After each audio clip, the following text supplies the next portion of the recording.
Well, the Cedar Riverside neighborhood. Veterans Day, Armistice Day 2021. Writer Greg Gibbs agreed yet again to take one of those walks for my camera. This is Democratic Visions. Here's producer Jeff Strait.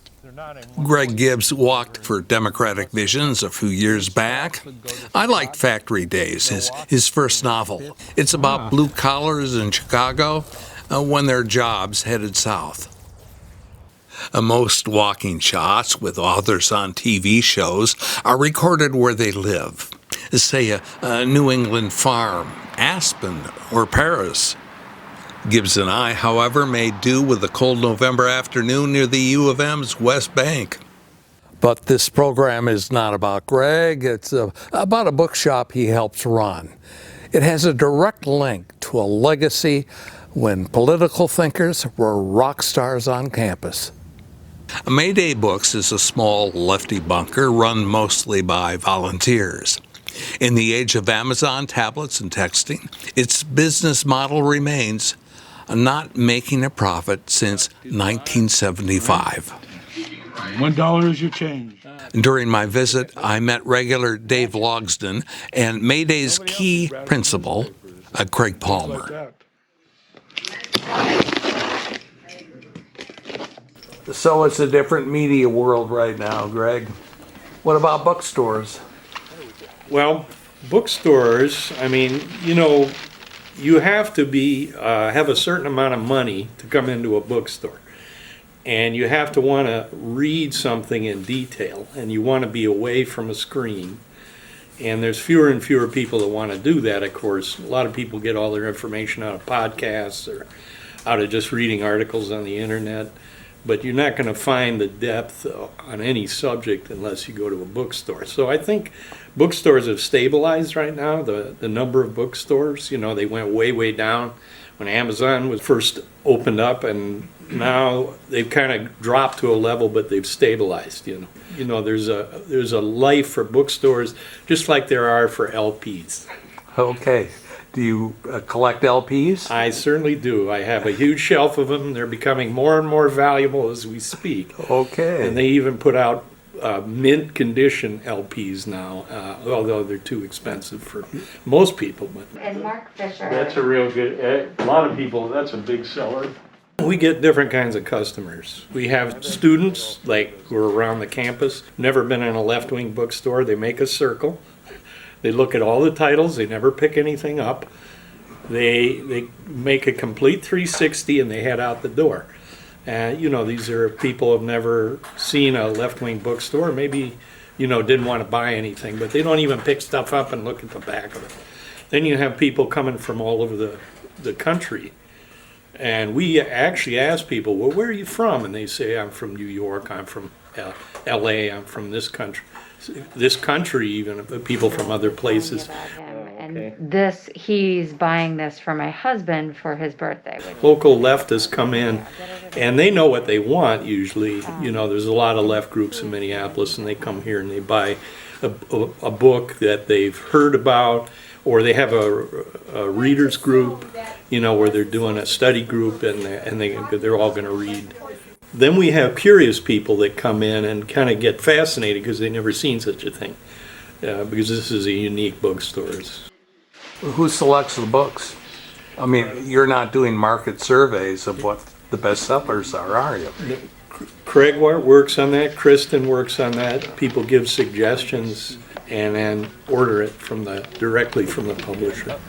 Do you have any bestsellers? Well, State and Revolution is selling well. War is a Racket, the one you just bought, is selling well. We've got Howard Zinn's People's History, which has been selling for years, although they're making it a little long in the tooth now. We have what's some other bestsellers, Craig? Wretched of the Earth. Wretched of the Earth. Okay. And variety of books, but especially Marxist books. The voice in the back is that of Craig Palmer, a key principal here. I want to buy this War is a Racket. Okay. How much is it? $9, sir. I've been around Mayday since 1980. It hasn't always been at this location. No, it's been at this location since 1990. Before here, it was in Podhorn Park at 32nd in Chicago. Before that, it was in Elliott Park at 11th and 15th Street. And before that, it was over there on Franklin in Chicago in a little dumpy space. And it originated in 1975 in St. Paul, near Western and Selby. Here's a famous Mayday bookstore bookmarker for you. Handcrafted. I grew up in the Midway. You did? Yep. Good. Now, Greg, about the universe of Twitter, and Facebook, and all the other things. There's something from China called TikTok. Well, we're on Facebook, we're on we're on Twitter, we're on Blogger, and we're on the internet, but we're just trying to sell books. We do have a blog and things like that, but that's kind of semi-long form reading. Most of those other media, are, instantaneous. So if you want to talk about something that's happening immediately, that's probably the best place to go. For a bookstore like this, you've got to be interested in kind of the backstory and what's going on underneath, whatever is happening on all these programs. In our world of fractured media and news deserts, what role do bookstores play? Well, a very important role, definitely. That's where all the knowledge is. Books, what can I say? Information, knowledge, history. Is there a societal addiction to instant news and instant talking before actually figuring out what it is you're going to say? Well, Facebook and every other software program has got to monetize everything they're doing. So they need clicks, they need views, they need you to click on different kinds of links, and then they can get advertising dollars. So it's all about the immediate sensation, and that's how the business model works of the FANG sector, as they call it: Facebook, Alphabet, Amazon, Netflix, and Google. Oh, FANG, okay. Yeah, FANG, like a wolf, but that's an insult to wolves. So we'll go, I don't know, you can pick some other monster. And they represent the kind of oligopoly of who controls the media, the top media in the country, at least in the internet. This bookstore is very unique because most of the books you see in here are very hard to find. We're a very unique bookstore because we're sort of considered a far left bookstore, socialist, communist, anti-capitalist, anti-war. So we're a very unique bookstore in this country, and people that come here from other parts of the country, they always tell me there's nothing like this anywhere else in the United States. Now, there used to be a lot more of these bookstores like this. And I have read it. What about network television? The guys and gals with their business suits. It's so generalized and kind of vague and corporate that I can't cover it. I watch the weather on local news, and that's my main focus on the news programs. But even the local programs have so many promotions of products that are disguised as news stories, or they're handouts, or it's a bleed and it leads. Occasionally they'll do some investigative piece, but that's rare and far between. You live in Minneapolis. Does your part of Minneapolis have a community newspaper? Well, we have the Southside Pride, but it's no longer delivered. We have we've got another one that is a community newspaper that is still delivered to the houses. And so, so I read that too. I see what's happening with businesses and stuff. Local businesses. Yeah. So there's a role for them. Yeah. And the problem is are they going to tackle big subjects? Well, sometimes they do. Like the George Floyd events they covered. And we weren't even the worst firm. We were owned by Canadians. Now, do customers order books by mail, or how do they? No, we're a walk-in bookstore. And that's it? That's it? Yeah, basically. We don't really have the resources to do a lot of mailing or internet sales or anything like that. Now, you're old enough to remember what was upstairs back in the 70s and 80s. Yes, Saverin's bookstore. Yeah, I'm a friend of Bill Saverin's. Oh, yeah, he passed away. I know he did. Yeah, that's too bad. Yeah, I met him. He was a great guy. Yeah, that Saverin's was a bookstore back in the 70s and 80s that was very popular with the anti-war people, with hippies. Yeah, I went to Saverin's myself. They were just an independent bookstore. They just specialized in radical stuff, but they carried radical books. Saverin's carried all their newspapers, you know, all these radical newspapers and things like that. So, yeah, Saverin's was a special place. I remember this alley. In 1982, we had a photo shoot here, then went on to Saverin's to browse the poetry section. These are all the books in the different sections and Now, used stuff. it's a Veterans Day now. Armistice Day. Armistice Day. Well, the reporters are calling it Veterans Day. I understand that, but they changed that law in 1954 because they did it like Armistice Day. They wanted I think they wanted to make Veterans Day more of a day to honor veterans, to make they think they're doing some sort of noble service, and what they're really doing is just defending and expanding the empire. That's what I think. That's what I think Vietnam was all about. It is Armistice Day, yes. And you were on Fresh Air Radio just Yes, half hour yes, ago. it's a full day for us. Actually, it's a day and a half because I was just on a radio station in Fresno last night with Steve McCune, and we talked about why we call it Armistice Day, why Veterans for Peace nationally has had a national campaign, and bringing that day back to being Armistice Day. When it changed over to Veterans Day in 1954, it's been increasingly a nationalistic, flag waving, pseudo patriotism, 21 gun salute, and they remember in the concept of remembering veterans. Nothing wrong with that, but the part that it becomes more of a militaristic kind of a display and the glorification of war is where we have a problem with that, because I do think that the sacrifices of all the people who died as soldiers, and not only that, the innocents, the women and children, which has been increasingly the brunt of these wars. Because the paradigm we have right now in this country is militaristic. We think, we're going to solve the problem by bombing the crap out of people. We're going to solve the problem by having draconian sanctions on Venezuela and Cuba, and then we demonize their government and starve the people, try to get regime change, and sanctions our war by a different name.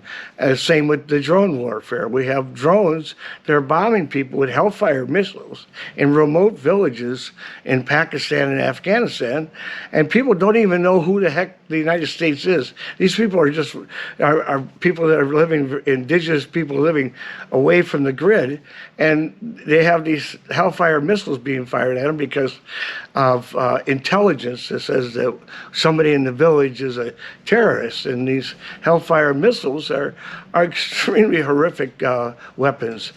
These are not, it's not like going in and they're going to shoot that one guy who's a terrorist. No, it goes in there and destroys villages and women and children. And these Hellfire missiles, when they explode, they fragment pieces. It's designed as fragment pieces, and it's burning pieces of burning metal, and it's a horrific way to die. I mean, it's one thing if somebody goes and shoots you, but a Hellfire missile is this burning metal inside in your body and before you die.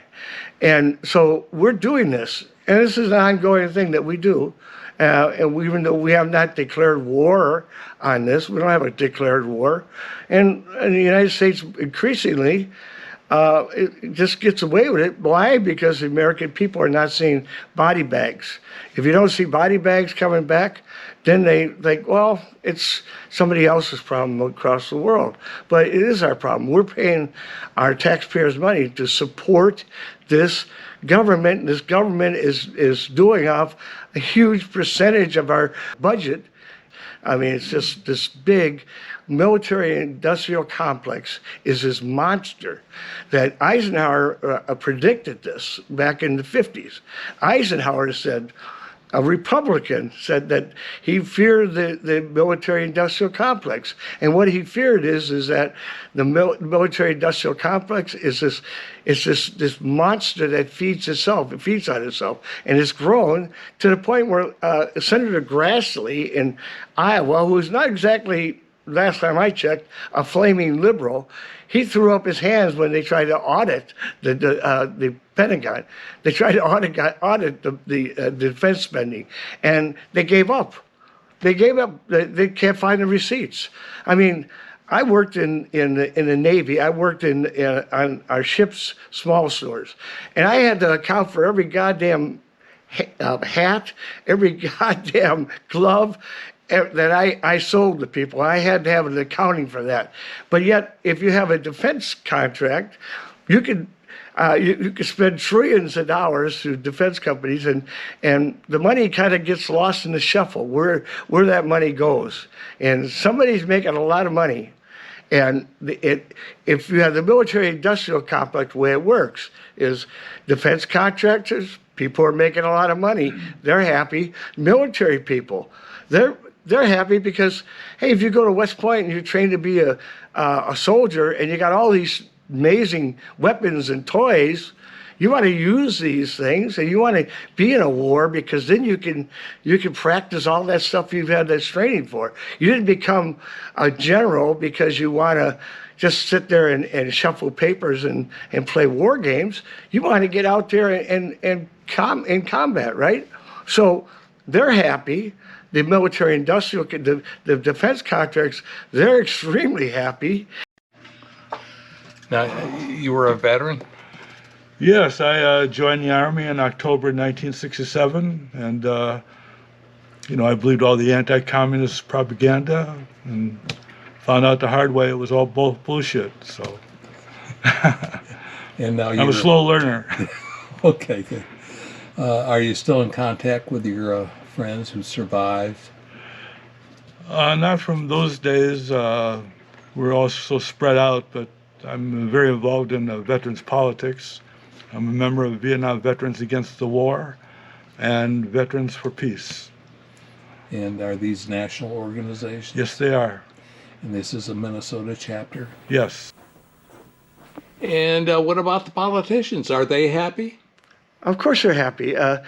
And they're happy or scared.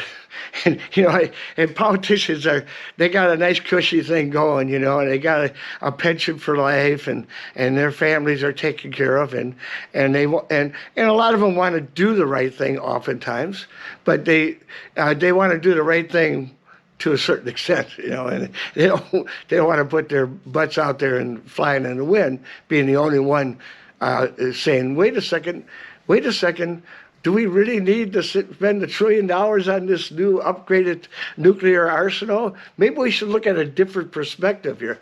Because, like I was just alluding to, there's bases that are all over in different congressional districts. There's defense contractors that employ people that vote. So a lot of people have skin in the game. If you say, even a progressive Democrat, for example, is going to say, let's cut the military spending. Let's close some of these bases. And they'll say, in somebody else's district, not in my district, because I don't want to lose votes. And so this game is, as George Carlin once said, he went this whole litany of things. I wish I had all the words to it, but at the end of it, he says, the game is rigged and you're not in it. So this is what we're up against. But you know what? We see a lot more people in the streets after George Floyd. We've seen a lot of young people Line 3, we see a lot of people up there protesting that boondoggle, which now is already starting to leach into our waterways. And here we are in the land of 10,000 lakes. It just seems. This is how the books are ordered through this thing, or at least. You know, American football and giant American flags at halftime have been seen as patriotic expressions. What's your take on it? Well, negatively, it's all just about recruiting for the military. That's what I think. I mean, what's the purpose of our military today? Is it to defend us, defend our so-called freedoms? That's what they try and make you believe, but I think the military's real purpose is to protect corporate interests around the world. That's what it's for. These flyovers, these flyovers, and it's all power and glory stuff. Oh, I'm so proud to be an American. Look at these planes. Well, these are it's a war on the environment as well. The military is one of the world's biggest. Our military is one of the world's top 20 polluters, and that's all countries included. So our military in itself is a major polluting entity. We have over 800 bases around the world, and they got the PFAs. A lot of these bases are toxic waste dumps, and the fuel, the amount of fossil fuels we needed. And all you have to do is go drive up towards Fort Ripley, and you'll see them taking these big gas-eating vehicles down to Wisconsin or coming back from Wisconsin. That's all gas. I mean, and it's just shuffling things around. Yeah.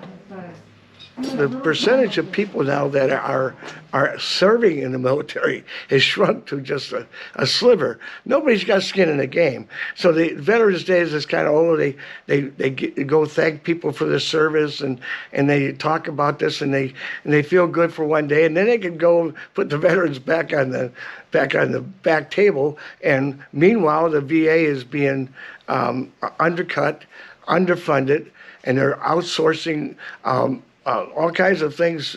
I mean, it started off as a mission act to serve the people who are in remote areas that can't get to a VA. So they are able to outsource this and go to a local medical facility and then send the bill to the VA. Ironically, our VA is a very good VA out here. And if they're properly funded and staffed, it's a state-of-the-art facility for teaching physicians and also for providing for people. And Paul Wellstone, ironically, because Paul Wellstone, who voted against the Gulf War, when the only senator to do that, Paul Wellstone was also responsible for making this VA state-of-the-art. And I say that, isn't that ironic? He was the one who was saying, don't send people to war because you're going to create more veterans. And he's taking care of the veterans that we already had. We need more politicians like Paul Wellstone. And we do have some good ones, congressional. Right I really want to thank Dave, Craig, and Greg for their time. This is a great book. Now, one more shot of Greg walking through the West Bank area. It gives me a chance to suggest that you check out Mayday's website. I really like its blog with tasty reviews of movies, books, music, and media. Thanks for being with us. We'll see you next time.